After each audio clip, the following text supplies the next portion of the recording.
Radhe Radhe everyone, welcome on my channel crucial chemistry. Organic spectroscopy में heteronuclear NMR हम लोग पढ़ रहे हैं और आज हम स्टार्ट करने जा रहे हैं इसमें अपना एक छोटा सा टॉपिक जिसका नाम है डायनामिक एनएमआर। बहुत बड़ा नहीं है बट इम्पॉर्टेंट है। तो एक एग्ज़ाम्पल है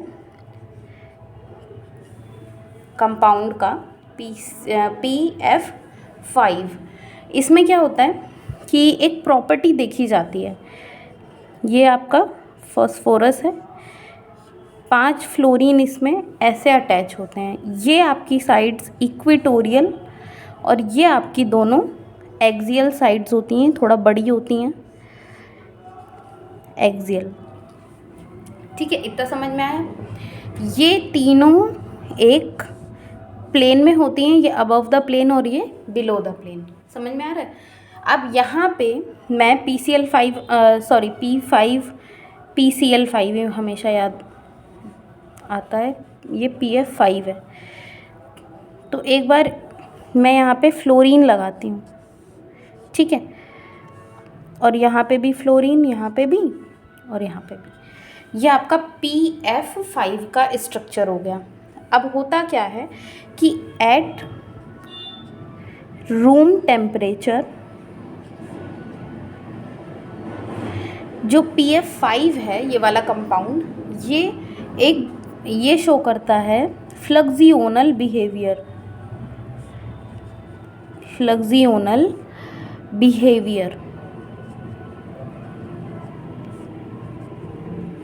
ठीक है, ये क्या होता है फ्लक्सियोनल बिहेवियर? इसका मतलब ये है कि रूम टेम्परेचर पे एक्सियल फ्लोरीन्स और इक्वेटोरियल फ्लोरीन जो है आपस में अपनी पोजीशंस को एक्सचेंज करते हैं। मतलब FE इधर चलाएगा, FA इधर चलाएगा। जब ये इक्वेटोरियल वाला फ्लोरीन जो है इधर आएगा तो वह एक्सियल हो जाएगा, एक्सियल वाला फ्लोरीन इक्वेटोरियल पे जाएगा तो इक्वेटोरियल वाला हो जाएगा। कुल मिला के ये अपनी पोजीशंस को एक्सचेंज कर सकते हैं। कब? रूम टेम्परेचर पे। इसी को हम बोलते हैं फ्लक्सियोनल बिहेवियर, कि ये एक जगह नहीं रहते अपनी जगह, ये एक्सचेंज होते रहते हैं। समझ पा रहे हो? अच्छा, ये इधर भी है, इधर भी सेम।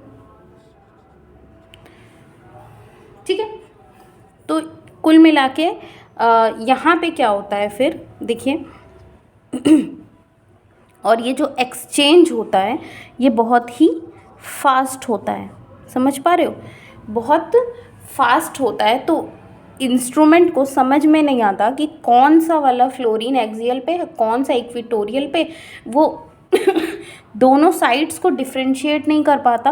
और इन सारे के सारे जो फ्लोरीन हैं हमारे पास, ये अलग अलग पोजीशन में, अलग अलग स्टीरियो केमिस्ट्री होते हुए भी ये सारे सेम हो जाते हैं इंस्ट्रूमेंट के लिए, क्योंकि ये अपनी पोजीशंस को चेंज करते रहते हैं। इसलिए इंस्ट्रूमेंट इन सारे फ्लोरीन को एक ही जैसा समझ लेता है और ये सारे के सारे A टाइप के फ्लोरीन हो जाते हैं फॉर द इंस्ट्रूमेंट। फिर क्या होता है, फिर जो फ्लोरीन 19 वाला इंस्ट्रूमेंट है उसमें जब हम वैल्यू NMR की निकालते हैं, NMR वैल्यू, तो 5 FA टाइप के जो फ्लोरीन हैं ये सब के सब तो डबलेट देते हैं, क्योंकि कपलिंग इससे करेंगे फॉस्फोरस से, एक ही फॉस्फोरस से, तो डबलेट देंगे, नो प्रॉब्लम। बट जब हम फॉस्फोरस वाला NMR देखते हैं उसमें क्या होता है कि ये सारे इतना फास्ट एक्सचेंज होते हैं, ये अपनी पोजीशंस पे इतना फास्ट एक्सचेंज करते हैं कि इंस्ट्रूमेंट को समझ में ही नहीं आता कि कौन सा एक्सियल पे है, कौन सा इक्वेटोरियल पे, कुछ पता नहीं चलता। और वो सारे ही के सारे फ्लोरीन्स को क्या समझ लेता है? सेम। इस वजह से फॉस्फोरस ये वाला जो है इसका क्या आता है? सिक्सटेट आता है। 5 हैं, 5 + 1 सेक्सटेट आता है। ठीक है, तो ये आपका इसी को हम लोग बोलते हैं, ये जो NMR हमारा आ रहा है, इसी NMR को हम लोग बोलते हैं डायनेमिक NMR। देखो समझो, डायनामिक का मतलब होता है कि मूव करते रहना, मूवमेंट। कोई चीज़ एक जगह अपनी जगह स्टेबल नहीं है, मतलब स्टेबल है, स्टेडी नहीं है, खड़ी नहीं है, तो इस वजह से वो डायनेमिक है, मतलब मोशन में है। और मोशन में ये सारे के सारे फ्लोरीन है कंटिन्यू, और इंस्ट्रूमेंट इनको समझ नहीं पाता, और इस वजह से सबको सेम समझ, अलग अलग नहीं समझ पाता, तो सबको सेम समझ के सिग्नल दे देता है, और वो सिग्नल जो आता है उसको हम बोलते हैं डायनेमिक एनएमआर। ठीक है, इतना समझ में आया। अच्छा, अब अगर मान लीजिए कि रूम टेम्परेचर नहीं है, ठीक है, पहले तो स्ट्रक्चर बना लेते हैं।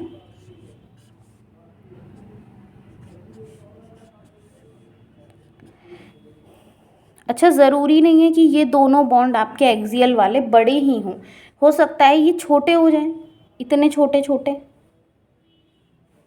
और ये इक्वेटोरियल वाले बड़े हो जाएं। ठीक है, ऐसा केस भी होता है, और वो हम पढ़ेंगे किस में, कोऑर्डिनेशन में।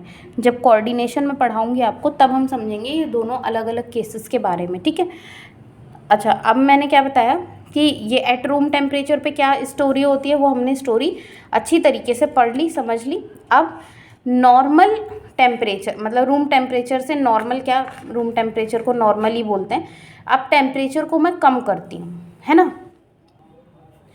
लो टेम्परेचर जैसे हम करते हैं, मतलब रूम टेम्परेचर हमारा क्या होता है, सबसे पहले तो ये आप जानिए, 24 से 25 डिग्री सेल्सियस लगभग हमारा रूम टेम्परेचर, मतलब 25 से आप अगर 30 भी ले लेते हैं तो भी कोई दिक्कत नहीं है, ये लगभग आपके रूम टेम्परेचर की रेंज होती है। अब इससे हम कम कर दे रहे हैं, मान लो मैंने 15 कर दिया, है ना। तो कुल मिला के टेम्परेचर जब कम होता है तो क्या होता है कि ये जो दोनों फ्लोरीन हैं, ये वाले और ये वाले, जो आपस में एक्सचेंज हो रहे थे ना, फास्ट एक्सचेंज मैंने लिखवाया था, अब ये एक्सचेंज आपका स्लो हो जाता है। ठीक है, जैसे ही एक्सचेंज स्लो हुआ, ठीक, तब इंस्ट्रूमेंट को समझ में आने लगता है कि ये वाले हमारे इक्वेटोरियल 3 फ्लोरीन हैं, 2 हैं हमारे एक्सियल फ्लोरीन। ठीक है, जब कम एक्सचेंज होगा, स्लो एक्सचेंज होगा, तो ये ज़्यादा टाइम के लिए अपनी अपनी पोजीशन में रहेंगे, तब इंस्ट्रूमेंट को इजीली समझ में आता है। फॉस्फोरस जो फ्लोरीन है, तब इसका जो एनएमआर होगा वो कैसा होगा, तो 3 इक्वेटोरियल फ्लोरीन हो गए, और हो गए 2 आपके एक्सियल फ्लोरीन। अब इंस्ट्रूमेंट को समझ में आ रहा है कि आपके 3 जो हैं वो एक्सियल वाले और 3 आपके इक्वेटोरियल वाले फ्लोरीन। अब क्या होता है कि ये फ्लोरीन आप इसके साथ कपलिंग कर, भाई 2J कपलिंग कंसीडर होती है, 2J 1 2 1, जैसे ये वाला है तो 1 2, ये है तो 1 और ये 2, तो समझो फ्लोरीन में 2J कपलिंग कंसीडर की जाती है। यहाँ पे क्या होगा, यहाँ पे 3 फ्लोरीन, इन तीनों का जो इक्वेटोरियल वाली जगह पे हैं, इन तीनों को आएगा ट्रिपलेट, और उसके बाद ये जो एक्सियल वाले फ्लोरीन है इनका आएगा क्वार्टेट। ठीक है, समझ में आ रहा है। अब फिर से अगेन ये वेरी वेरी इम्पॉर्टेंट एग्जाम्पल है जो मैं आपको बता रही हूँ डायनेमिक एनएमआर के बारे में, बहुत इम्पॉर्टेंट है। अब थोड़ा सा 1-2 एग्जाम्पल हम लोग और समझते हैं, थोड़ा चेंज करते हैं। देखिए, यहाँ पे मैंने फ्लोरीन लगाया, और यहाँ 2 जगह मैं क्लोरीन ऐड कर रही हूँ। ठीक है, अब इसके बाद क्लोरीन को मैंने यहाँ लगा दिया, दोनों क्लोरीन की बात हो रही है, और यहाँ पे आपके फ्लोरीन लगा दिए। ठीक है, अब यहाँ पे मैंने क्लोरीन लगाए, बाकी जो जगह बच रही है वहाँ पे मैंने क्या लगाया, फ्लोरीन। ठीक है, अब हमें बताना है कि सबसे ज़्यादा स्टेबल कौन सा कंपाउंड होगा। ठीक है, तो ये ए है, ये बी है, और ये सी। तो स्टेबिलिटी की अगर मैं बात करूँ तो सबसे ज़्यादा स्टेबल कौन सा होगा, देखिए तो जीओसी जब हम पढ़ रहे थे वहाँ मैंने आपको बताया होगा ये इलेक्ट्रोनेगेटिविटी का साइन होता है, तो आपका फ्लोरीन जो है वो मोर नेगेटिव होता है देन क्लोरीन के। इतना समझ में आ रहा है? फ्लोरीन आपका ज़्यादा इलेक्ट्रोनेगेटिव होता है। तो जो मोस्ट इलेक्ट्रोनेगेटिव एटम होते हैं या मोर इलेक्ट्रोनेगेटिव एटम होते हैं, एलिमेंट होते हैं, वो प्रेफर करते हैं इक्वेटोरियल पोजीशन को। इक्वेटोरियल पोजीशन को प्रेफर करते हैं। क्यों? क्योंकि यहाँ पे बॉन्ड लेंथ जो होती है वो थोड़ी सी बड़ी होती है, या अगर मान लो छोटी भी है। कुल मिला के इक्वेटोरियल को प्रेफर इसलिए करते हैं क्योंकि यहाँ पे रिपल्शन कम होता है। ठीक है, अब यहाँ पे हम आते हैं, स्टेबिलिटी की बात हो रही है। देखो यहाँ पे फ्लोरीन दोनों के दोनों आपके एक्सियल पोजीशन पे हैं ना, एक्सियल पोजीशन पे। अच्छा सॉरी मैंने एक पॉइंट गलत बताया।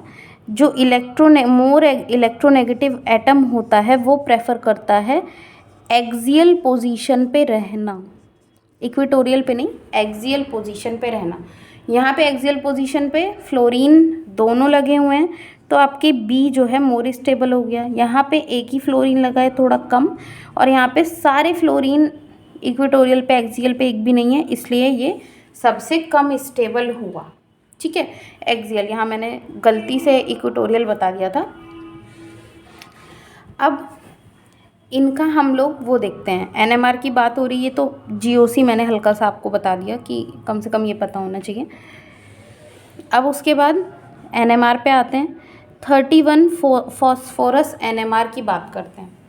यहाँ पे आपका जो फॉस्फोरस है इसका क्या आएगा? क्लोरीन से अभी कपलिंग नहीं हो रही है, क्लोरीन छोड़िए, यहाँ पे फॉस्फोरस का आएगा क्वार्टेट। ठीक है, क्यों क्वार्टेट आएगा भाई? ऑब्वियस सी बात है, 3 फ्लोरीन है इसलिए क्वार्टेट। उसके बाद 19 फ्लोरीन का क्या आएगा? जो 3 आपके तीनों सेम फ्लोरीन है, इनका आएगा फॉस्फोरस के साथ कपलिंग करने के बाद डबलेट। ठीक है, इसमें क्या होगा? एक फॉस्फोरस का, ये ए टाइप का फ्लोरीन है, ये दोनों बी टाइप के फ्लोरीन है, समझ रहे हो? तो यहाँ पे फॉस्फोरस का आएगा, इन दोनों की वजह से आएगा ट्रिपलेट और इसकी वजह से आएगा डबलेट। तो ये इसका आंसर हुआ। उसके बाद 19 फ्लोरीन्स, इन दोनों मतलब पहले 2FB, इन दोनों का क्या आएगा? 2FB का जब इसके साथ कपलिंग होगी FA के साथ तो क्या आएगा? डबलेट आएगा। ठीक है, 2FB का आएगा डबलेट, और जब फॉस्फोरस के साथ होगा तो फिर से अगेन डबलेट आए, है ना। और उसके बाद क्या बचता है? 1FA बचता है। तो FA का जब इन दोनों के साथ कपलिंग करेगा तो ट्रिपलेट आएगा, और फॉस्फोरस के साथ करेगा तो डबलेट आएगा। ठीक है, अच्छा एक चीज़ और याद रखिएगा, फ्लोरीन की बात मैं कर रही हूँ, 1J coupling is more effective than 2J coupling. Important point है, 1J कपलिंग ज़्यादा इम्पॉर्टेंट है, तो इस वजह से हम डबलेट को पहले लिखते हैं, उसके बाद हम लिखते हैं ट्रिपलेट को, याद रखिएगा। ठीक है, डबलेट पहले फिर ट्रिपलेट। ठीक, 1J कपलिंग पहले कंसीडर होती है। अब यहाँ पे आते हैं, इसमें क्या है?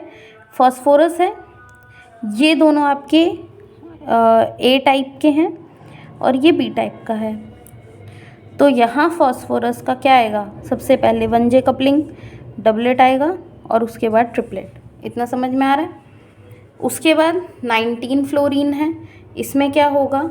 अब फ्लोरीन यहाँ पे 2 टाइप के, तो 2FA का क्या आएगा भैया? 1J कपलिंग, ये तो आपकी 2J कपलिंग हो गई, और ये फॉस्फोरस के साथ 1J कपलिंग। एक सेकेंड, स्क्रीन थोड़ा सा नीचे देखो, फॉस्फोरस है, 1J कपलिंग हो रही है FA की, तो इसका आएगा डबलेट, और FB के साथ 2J कपलिंग है तो अगेन इसका आएगा फिर से डबलेट, तो ये हो गया डबलेट।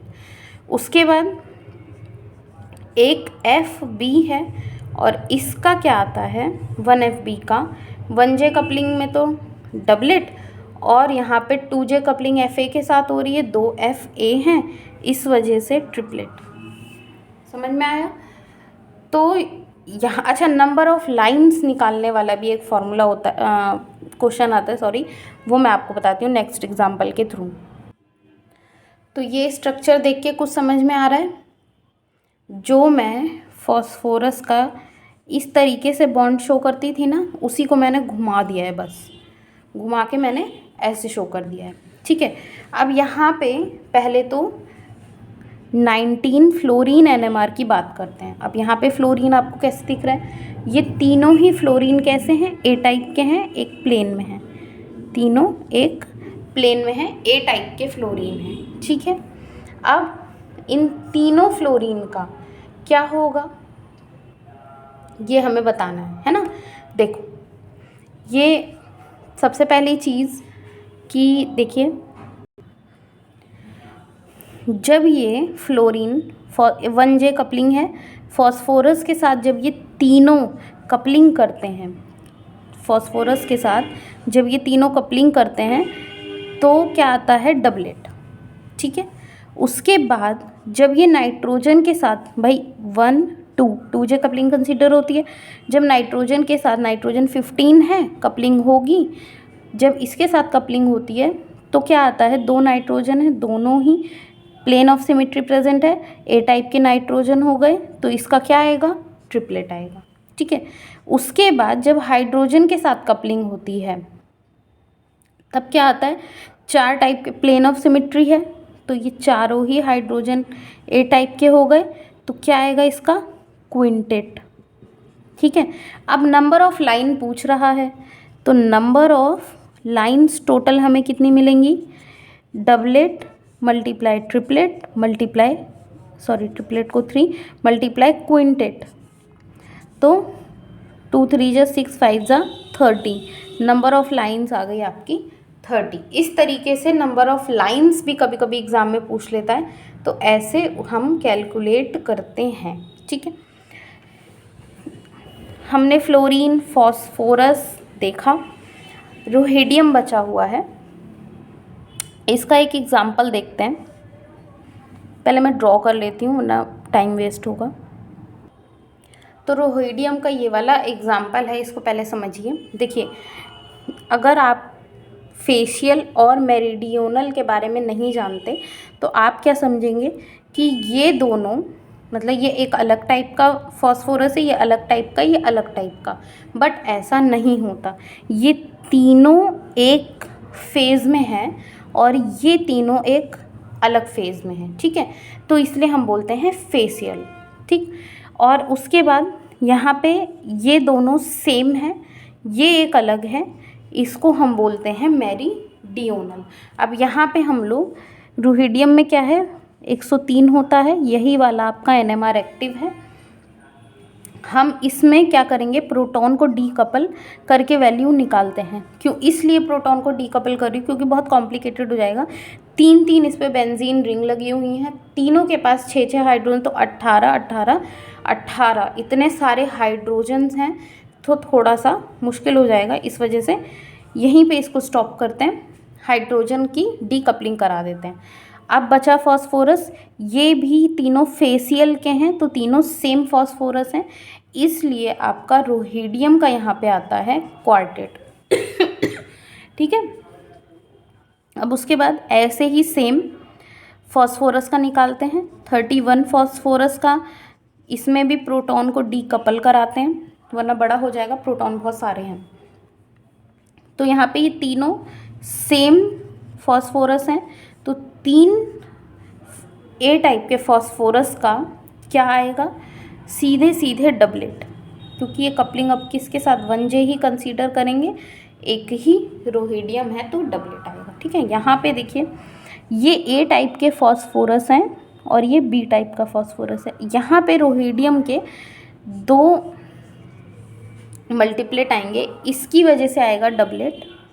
1J कपलिंग को पहले लिखेंगे और इसकी वजह से, दूसरे वाले की वजह से, इन दोनों की वजह से आएगा आपका ट्रिपलेट।